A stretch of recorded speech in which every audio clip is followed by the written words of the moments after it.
one school.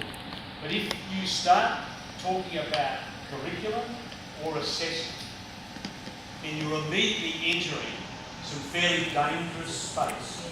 If you're trying to get something which is going to be acceptable globally, that was we don't want this to be only working in one part of the world. We want any school that is in our Round Square network to be a part of it. So we were very keen not to talk about assessment. However, if a school wants to develop its own method of assessing the extent to which a student has arrived at the spirit, that is a school's prerogative to do that. And I suspect, I don't know, but I suspect that maybe in 2 or 3 or 4 years' time, we might be sitting here sharing a whole lot of schools' approaches to how they do validate. I'd rather use the term validation or assessment, but how you do validate that this approach to teaching and learning is inculcating the spirit of service, leadership, international in our students. Remember I said yesterday that we're working with Cambridge University to try and develop some hard data research that will validate what our graduate students are taking with them from being involved in a Round Square school. So rather than anecdotally being able to say, being around Square makes you more empathetic, more compassionate, more culturally sensitive, we actually got some evidence that schools can take it. So you could apply the same thing here. But at the moment, we steered away from it because we just felt that was for many schools, would be like Round Square starting to enter an area which they had no right to be involved. That's why it's not. Well, before I go on to the second question, I think there's a very interesting comment coming from your colleagues in terms of input. Stay away from assessment, validation, if you wish. Because, yes, I think just a comment on the comment made by Mr. Fraser. Here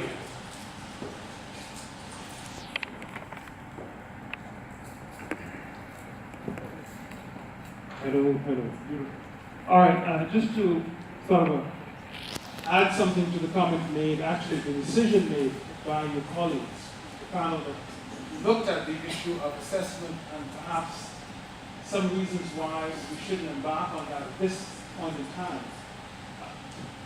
There are perhaps some teachers in here who have come from a French system into an international system or from another context into the international. In the French system, you've got to start with assessment. You have no assessment, you have no credibility, you have no validation, and it's very demotivating for students. They're involved with this, they're achieving, at the end of the day, they're not getting a trophy, a certificate, a thank you, I appreciate what you did, well done, you have none of that. So they're not very motivated because unfortunately we have that kind of society. Students are motivated to achieve by tangible things in most cases, rather than intrinsic, they're more extrinsically motivated. See? So I think to immediately put the stop on the assessment, it could be interesting initially, but initially in terms of the organizers, but from the student level, from the student voice level, I think students would prefer to have some sort of validation, if you wish, knowing that my school is a Round Square school, is embarking on this enrichment input, whatever, into subject matters, and as a result of that, it's going to mean something not just to me personally, but in terms of my record or report card. But that's something else we can talk about later.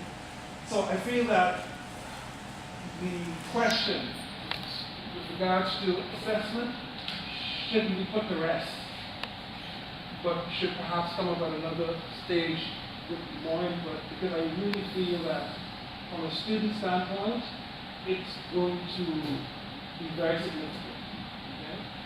Okay? The other point or the question had to do with how is it that you're going to avoid curriculum issues. How can you, I'm the coordinator, but I'm also in the classroom teaching, and I have my subject area, planning and methodology, et cetera.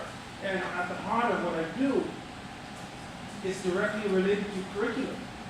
So I'm never, there's a written curriculum and there's a taught curriculum. So yes, it's true that we can juggle a little bit with the taught, but at the end of the day, are we accomplishing the written curriculum? So how do you propose to deal with that issue of avoiding the curriculum, but at the same time integrating something as rich as this?